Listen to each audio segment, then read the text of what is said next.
Common drain amplifier known as source follower.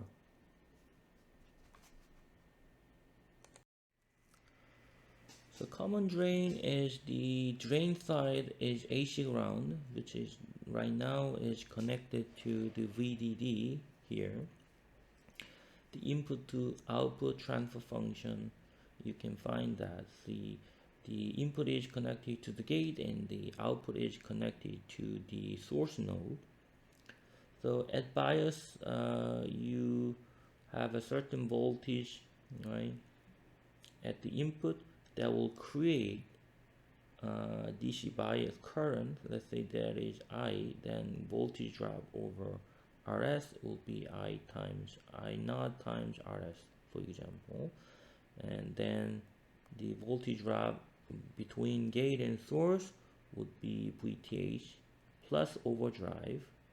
This overdrive can be found by the I0 equal mu half mu COX mu n COX WOL V overdrive square, right? So V overdrive would be square root of the 2I0 over mu n COX WOL. So you can always find the overdrive once if you when you simulate, you watch out for overdrive voltage of this guy and the current level that will give you the proper operating point. So you have to make sure that this transistor would be saturation region as long as the input is between the VDD and what. So what would be the maximum in the input range and the maximum of the input and minimum of the input to ensure the saturation? You can always find that. So check out the larger signal behavior input range. So first, it can go up to what? It can go up to maximum VDD, because once this input goes to VDD, then we know that there would be finite overdrive voltage between gate and source that will create the non-zero current. So that would be maximum current will flow through the RS. Let's say where is the minimum voltage. So in that case, the input is M1 in the saturation here, right? So what about the minimum case? The minimum voltage would be if you go putting this input voltage to lower, then at some point the current through RS will be zero. And that condition would be what? The overdrive voltage would be zero, right? That would be the input voltage. Input voltage would be the minimum would be VTH, right? So input voltage can be minimum to maximum. So on the right hand side, we have the input output transfer function. So starting from 0, the current through RS will be 0, so the output stay low, and once the input goes above a VTH, then current starting flow, so the output goes up and it will follow the input, right?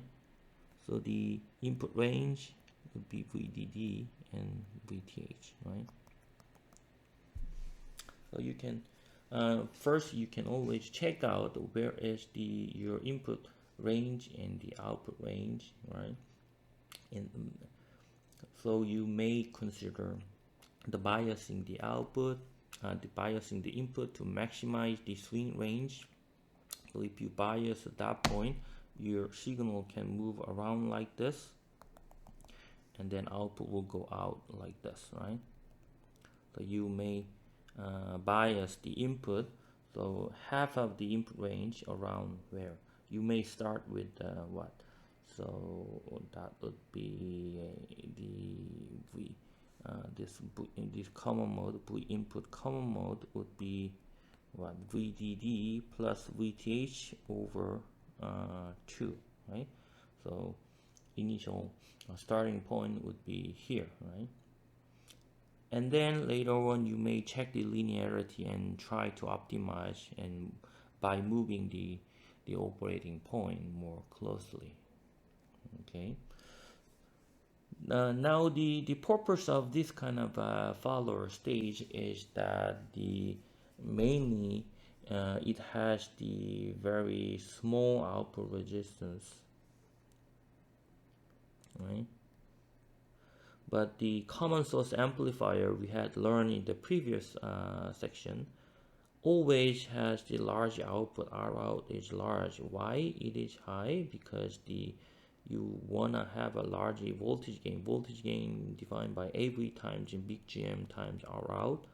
To get the large voltage gain, you want the large R out. For high AV, so R out want to be go up, must be high. But when you have the load register, which is very low, so a certain amplifier, so you have an amplifier here, you tie the load RL. If the RL is small, the overall R out will be go down, so AV will collapse, if RL is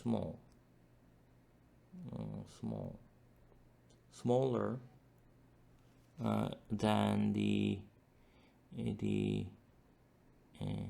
amp output, which is smaller than the amp output resistance. So, right. So that would be, so RL is the smaller than, so let's say R less than R out, right? So once if we put the RL, the overall R out, so equivalent, the changed R out will be R out prime would be RL in parallel with R out, right? So overall gain, voltage gain would be now big GM times R out prime, right? So GM times RL parallel R out. So smaller RL will make the voltage gain smaller. So we have to have some certain stage to preserve the R out, right?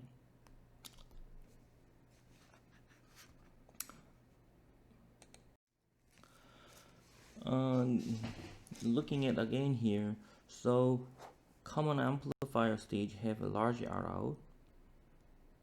So the load impedance here for the follower would be the infinity, only capacitive load.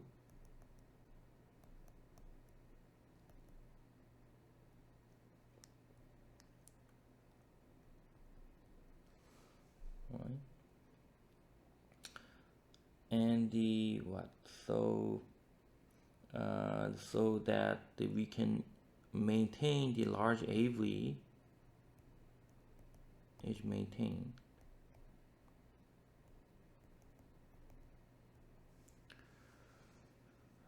In CS stage. So the follower has the just small voltage gain, so just following the input, the slope of this transfer function, the slope of that guy would be the equal to 1. So the purpose of this, the buffer is the source follower is to isolate the between actual load RL and the preserve the CS stages large output, so that maintain overall stages the voltage gain.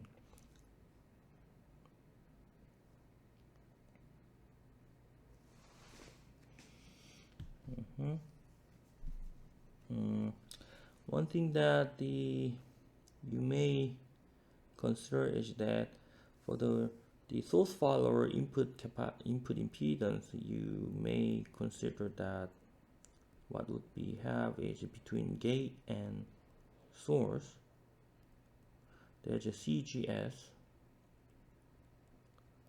If you're looking into the gate capacitance, is that when you look at here, this operation is follower, so input and output, V in and output, the small signal, V in variation of the input will result in the variation of the output.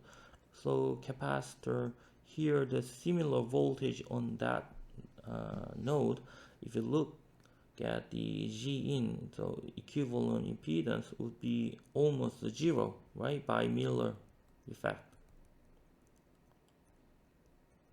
So you guys learned about the Miller effect. So from this node to the other node, the voltage gain is AV, then equivalent impedance GEQ, that would be equivalent to grounded capacitance. You can grounded impedance you may consider, that would be GEQ. That you can find the GEQ equal to here G capacitance, let's say CEQ, let's put it as C, that would be what C equivalent would be C times 1 minus AV, right? So AV is close to 1, so there is no capacitance the seen here. The only capacitance in here is like a parasitic to ground or overlap capacitance, etc. So we have a small impedance even with the follower stage. Okay, so this is the small capacitance, so this is good for the isolating between the stages, right?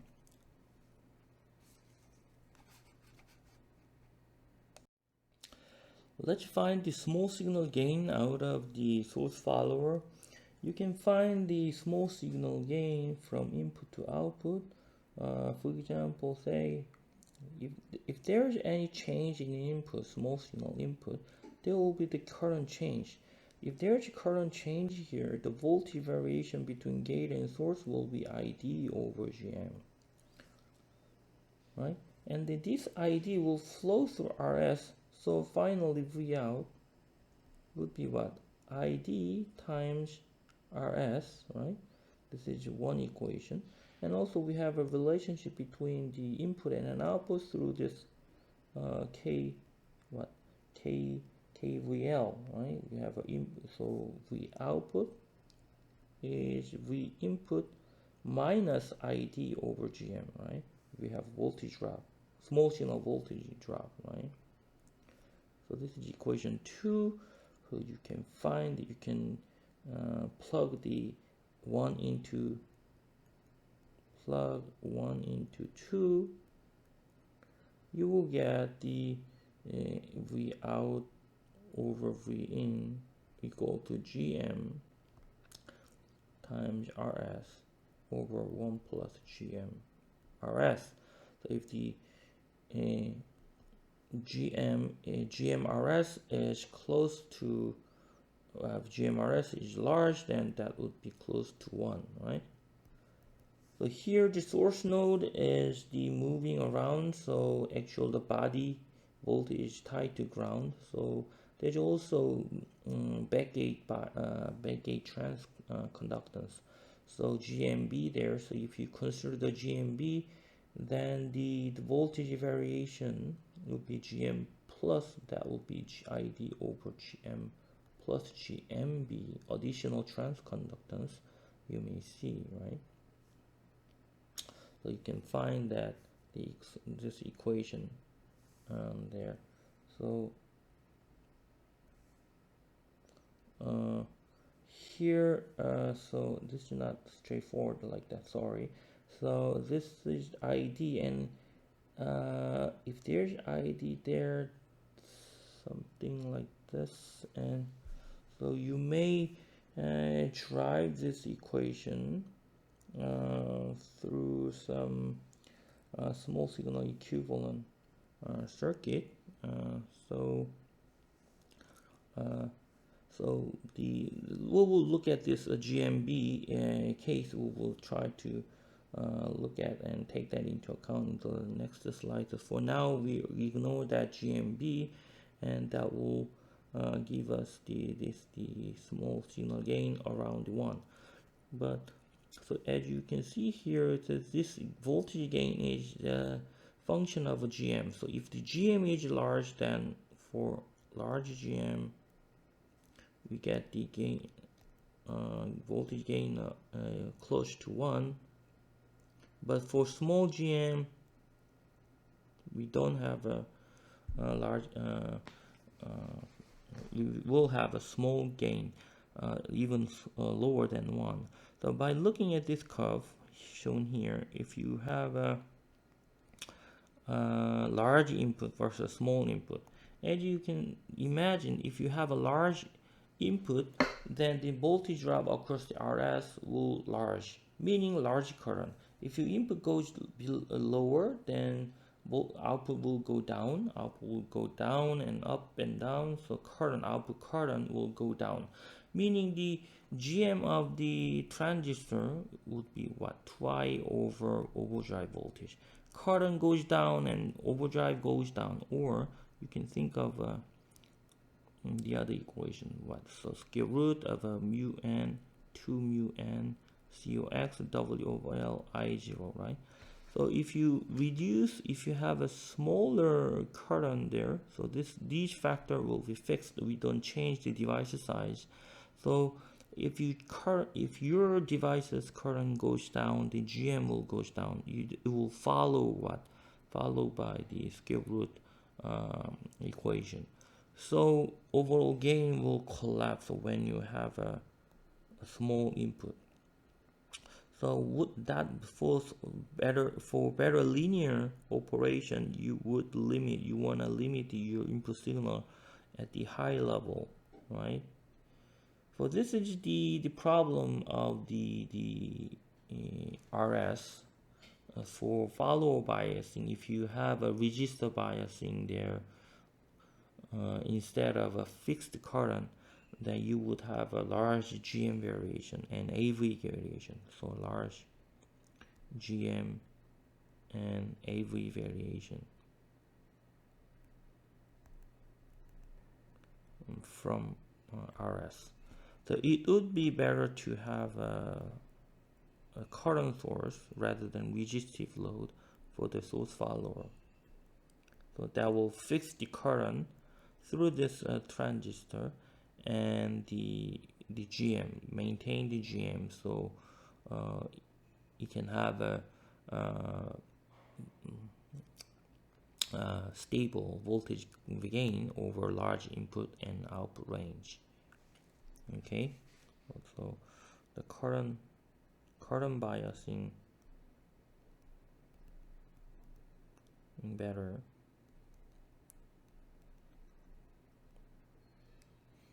for linearity.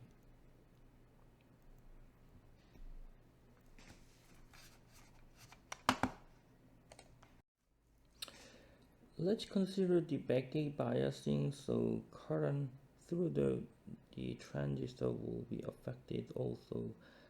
Backgate between backgate and source node variation, that would be here is the this node voltage V out, and plus minus will be minus V out here, right?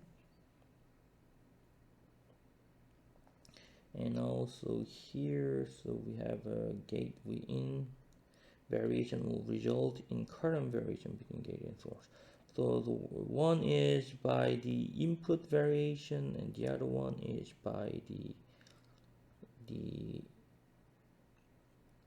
backgate biasing variation. There's a two current is actually generated by changing the input voltage. So as you can see here, so you have a GM resulting by the input between gate and source variation. So that would be, let's say, this ID. So this is the ID over GM variation. So another is the let's say IB IB is the let's say IB would be what? So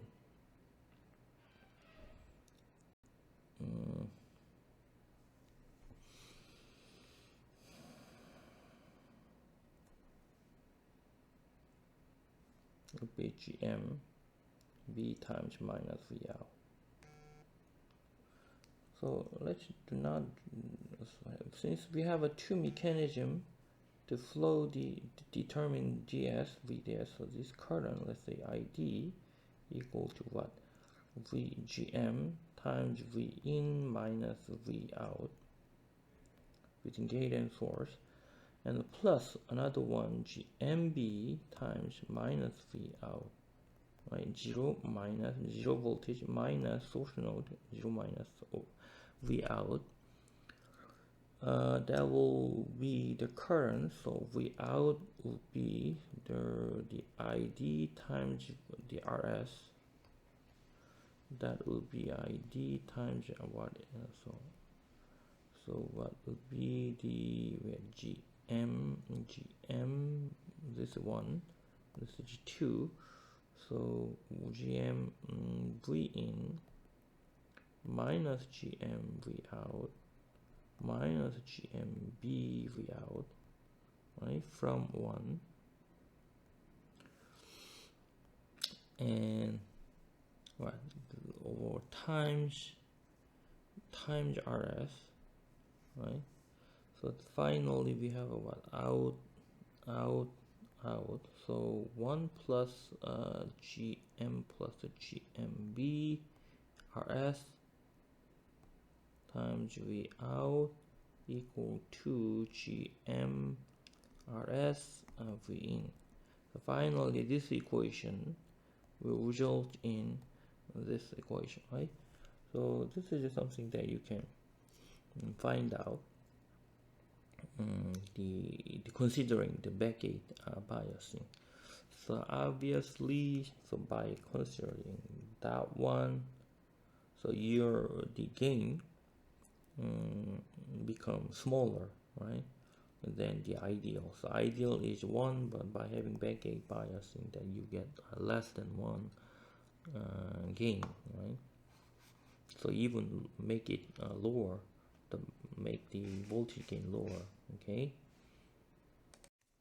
So for the SourceFollower, how we achieve a better linearity?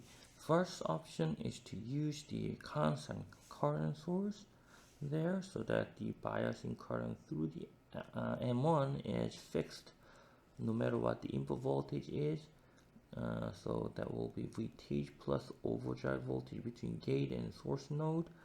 So it will give us the proper gain. So GM is maintained and overdrive is maintained, fixed, and ID is fixed, and GM is fixed, right? So that all gives us a better gain. So this current source is implemented by the transistor here with a certain biasing. This bias can be easily generated by the diode connected design. So another current source here, reference current from there. So if you use the current mirror, we may learn about this later. So that's kind of biasing is used. But one thing that we have not considered is that one last thing that reduce the linearity is that the backgate biasing. So if you have a different source node, here is V output voltage changes, then your VTH changes, right? That results in the current variation and voltage variation at the output.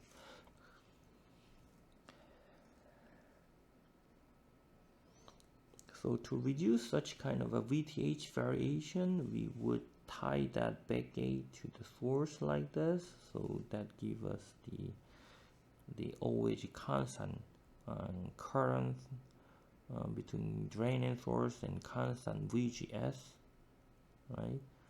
So that gives us a good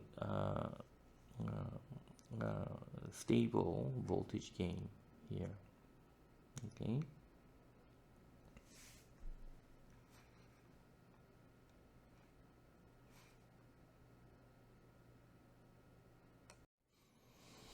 Let's calculate the follower output resistance. So looking at here source resistance here, looking into the source node. If you have a change in source node, that will give us the variation of the current through the between drain and source by modulating VGS, right? This is why we have a current variation by changing source node here. But if you change the drain voltage here, that will not result in the current variation through M1 because this is the drain voltage. The drain, so only the current change occurs between gate, if there is voltage change between gate and source, right? That will give us the current variation as shown here. So impedance, looking into the source node, we know that 1 over GM. But if you also consider the back gate body effect, there we'll have a 1 over GM in parallel with the 1 over GMB right here. So we can find that the overall R out would be 1 over G transconductance. That would be a very small value. So this is good for small R out. It's good to drive the small is a good R out is a good voltage driver. This is a good property for driving voltage. Why? For example, if you have a certain driver here, a certain Thevenin equivalent circuit, if the RS is small, then for the RL with the load, V out equal to what? V in times RS plus RL. So smaller RS results in V out the larger gain, right? Larger voltage gain, I mean.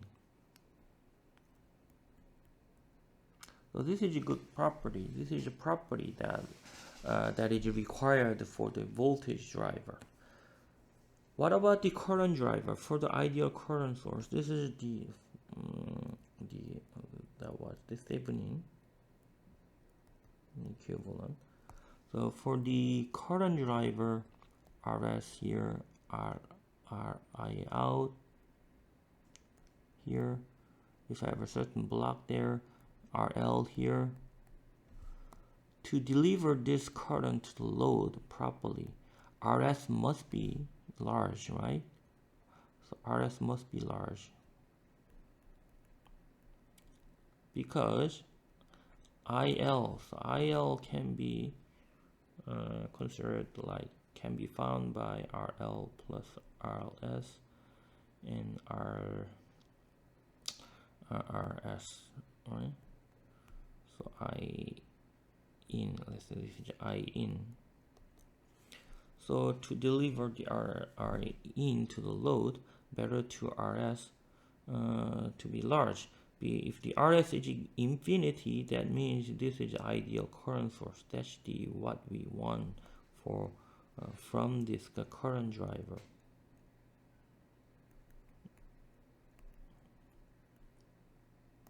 Okay, so if you wanna drive the certain low impedance node, no matter, so if the RL is small, then we want to use the follower stage to properly drive the voltage. Okay.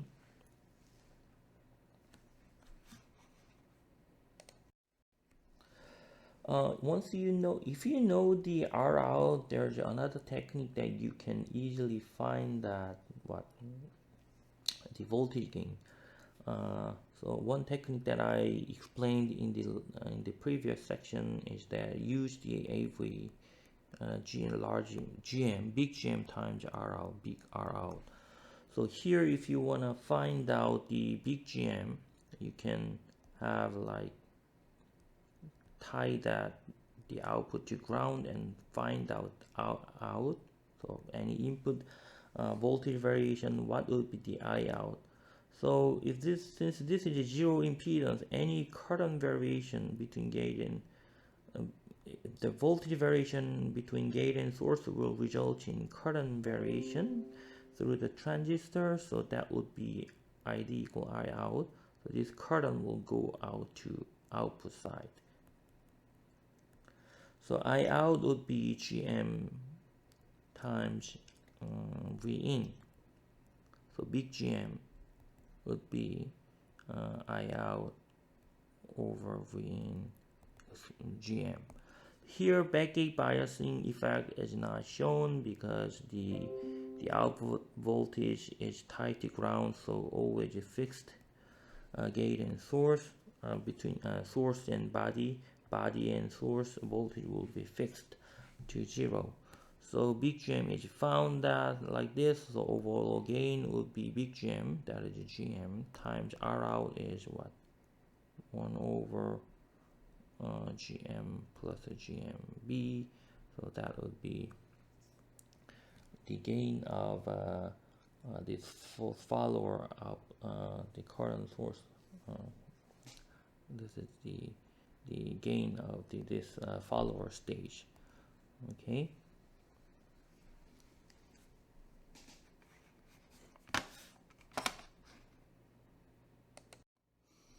This is an example of a source follower using PMOS device here. So PMOS, so input, this is the current source at the top.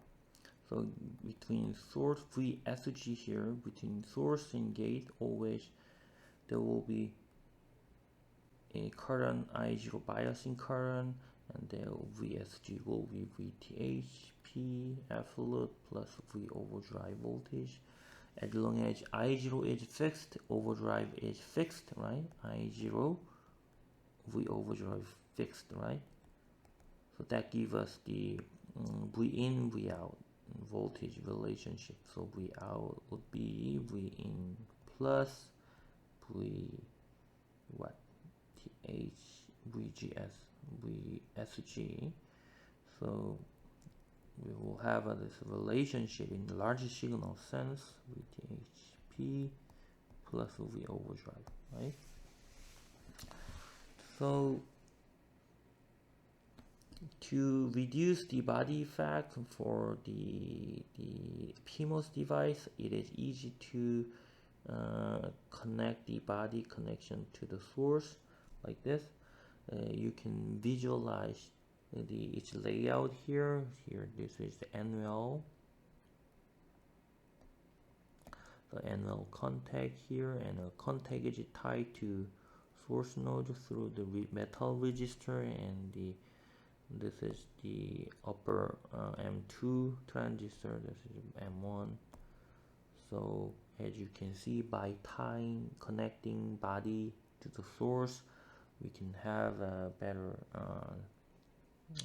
source follower in terms of the linearity and gain. So if your process, this is the way how to use the PMOS circuit, to eliminate VTH variation. But if your process support body, the deep NL, then we can still use this technique in MOS device. I will show you how you do that in the next slide. Typical CMOS process, we have a N plus and P sub for the NMOS. But if there is a special process if they support that, then we can use the deep ML. So if the deep ML is supported, like here, deep ML, here we make the well n plus well n well here, so well pocket here and well. This substrate can be isolated from the p sub. So here n plus p plus, this is p type, right? So this p type can be connected through the metal like this, and the NL is tied to VDD, which is the highest voltage, GHEST, of highest voltage available in the system, so that all the reverse bias, all the diode is reverse biased. So in that case, we can have like this kind of a MOS, and each body is tied to source node. This is just source and drain and gate, right? This kind of a structure is kind of a process is supported. We can use this body connection even in MOS device, so that we can draw that MOS SourceFollower here, V in, V out, and tie that to source, and tie that to source, and this is bias. Okay, so for MOS, the deep ML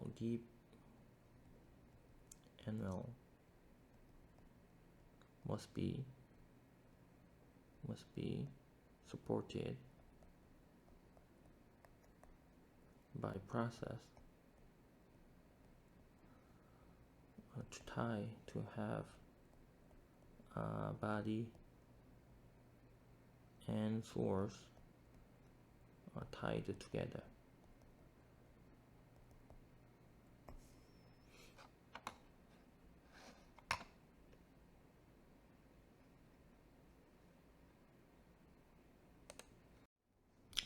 SourceFollower has some special high frequency characteristic. When you look at the output impedance at low frequency, for this kind of SourceFollower, low frequency, we know that output impedance is close to 1/Gm. But this is at the low frequency. Let's say if we have a large capacitor between gate and source, that can be through the parasitic capacitance, right, CGS, and the large RS. So if the frequency goes up, then this impedance between gate and source will be small. It looks like a shorted. So once that is shorted, then what we are seeing from the output side is RS. So at very high frequency, we will see the impedance RS, which is higher than the 1/Gm. We designed that. This is a typical case because the follower is driven by the gain stage, right? So we have a gain stage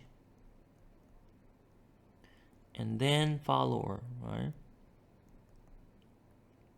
So R out is small here in the follower, small R out. But at the gain stage, we have a large R out, typically, for example, common source amplifier. So this is a typical case that we will see. But in the intermediate frequency, we will see some transition here. So as you can see in this plot, there's an impedance. There's a region where the impedance goes up as you increase your frequency. So this is the inductive. So its inductance can be estimated like this, RS over 2 pi ft. So up to the ft, that is Gm over CGS.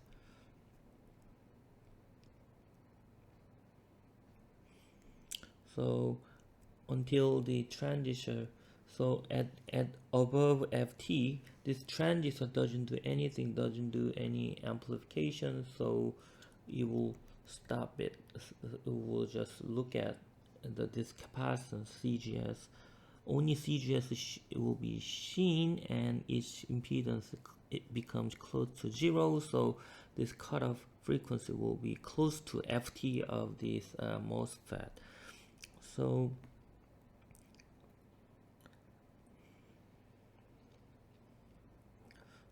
this kind of inductive behavior results in sometimes the ringing. For example, if you wanna apply like a step into the system, and then output, so this is input, and output will go up and down and like this, ringing.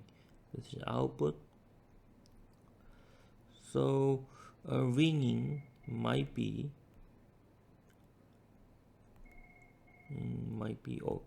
observed.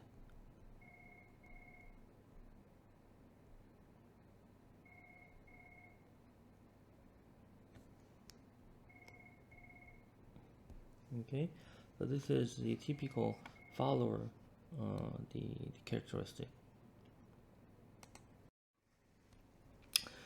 We can drive the inductor value how. So we know that once the transistor becomes off, I mean it doesn't do anything at ft, it will do nothing. So at ft we know that it will saturate, like the value doesn't go up, the impedance just follow the RS.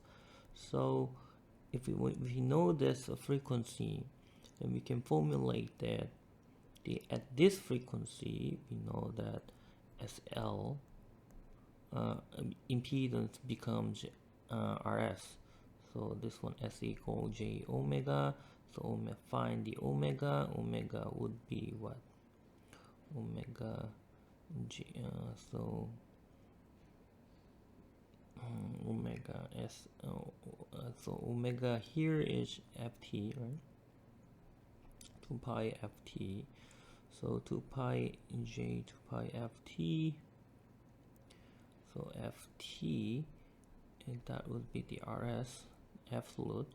So magnitude will be the similar, same. So ft, sorry. So SL times L. We have we need to put a L there.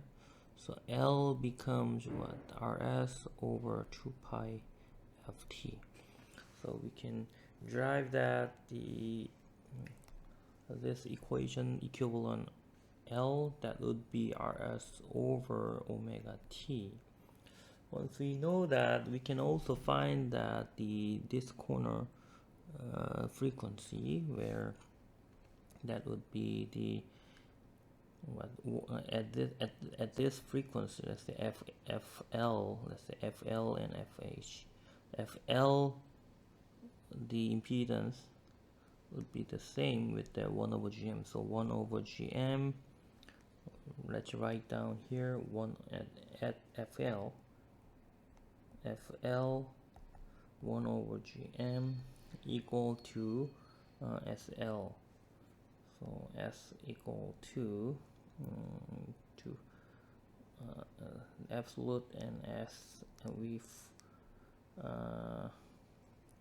J omega L 2 pi FL times L.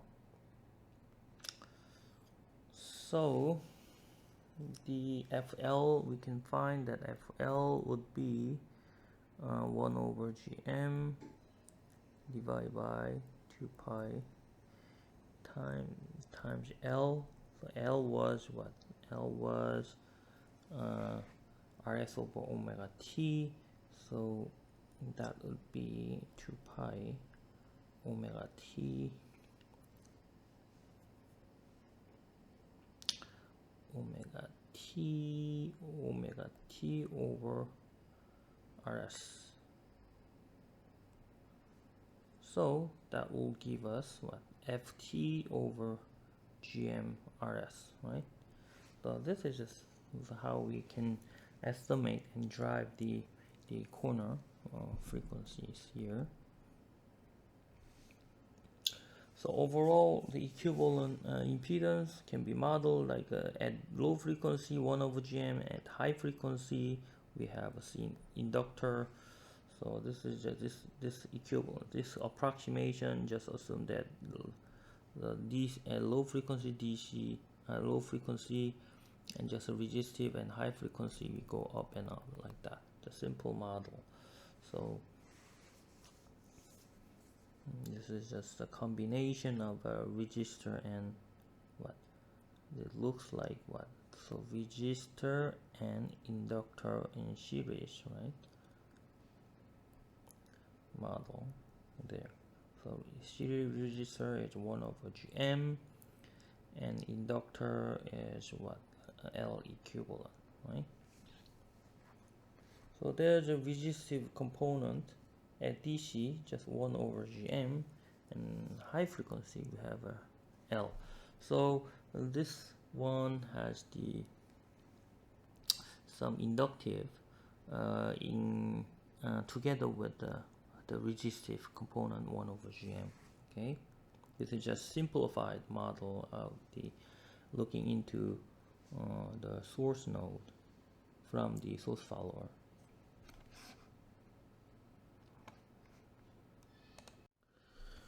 We can utilize the active L in typical LC tank, LC resonant amplifier with the, for example, NMOS. We have the L and C in parallel at the load. The impedance looking up are equivalent would be SL in parallel with 1 over SC. That would be what? So 1 over SL plus SC. So that gives us S square LC plus 1 and SL. So as you can see here, when the S equal to square root of the 1 over square root LC, then equivalent G impedance G, and equivalent impedance will go to infinity. So where the S equal to J omega, right? Omega naught. So to improve the gain at high frequency, we may have the inductance at the load, but the inductor is very area demanding, because we need to draw a winding metal wire there. The area is become too large, so large area. Sometimes if you wanna reduce the area and the performance is noise issue is not critical, then we may consider that the active inductor. So typical inductor structure we have seen is that if you want to have an inductor model there, then we need some impedance looking up is some capacitive, right? CGS is the source node, and the resistor there are and then the capacitor in parallel to there. Then we have a right hand side, we have the inactive inductor, right?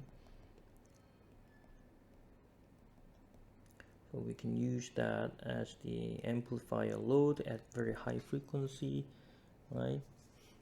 So that gives us some large impedance at certain frequency.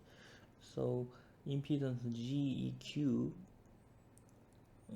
F load would be at low frequency, we know that that would be inductive, and at high frequency that would be capacitive, right?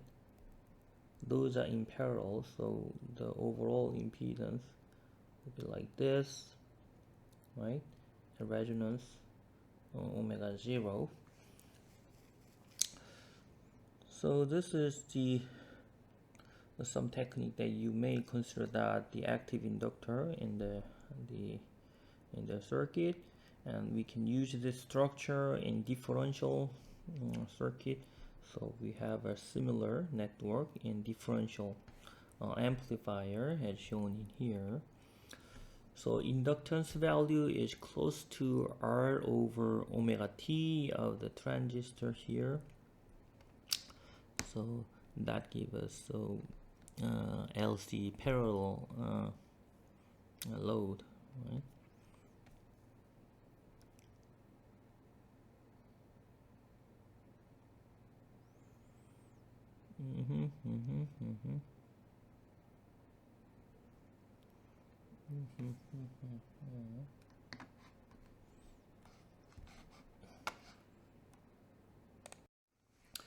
So by having this kind of active inductor structure, we can model that with some resistive component and inductive component there. So resistive component is 1 over Gm 2, right? And L, equivalent L would be what, R tune over omega T 2. So this kind of thing, and then if we put the capacitor there, the active load or the load capacitance would be like this. So in differential is just C, in the single-ended model, so C would be what? 2C, right? This is a equivalent model, single-ended equivalent.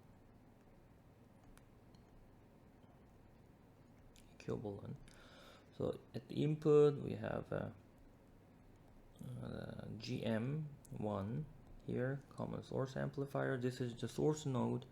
So you guys learned from the undergraduate course that where we learned that the source node of the differential pair is the AC ground, meaning there's no DC voltage variation. So we can take a model like this. So final gain would be, voltage gain would be V in. So V in times V out over V in, which is V out, will be at low frequency, we know that Gm 1 times 1 over Gm2 at low frequency. But at high frequency, we have the Gm1 times 1 over S2C in parallel with the what? So impedance will dominate the SLL. So SR tune over omega T, right? You may consider that the 1 over Gm2 in this equation, so like this. So in general, so at high frequency,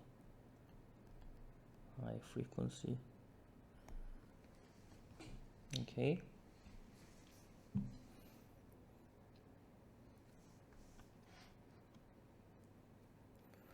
This gives us some impedance boosting at high frequency, as I explained in the LC tuning circuit.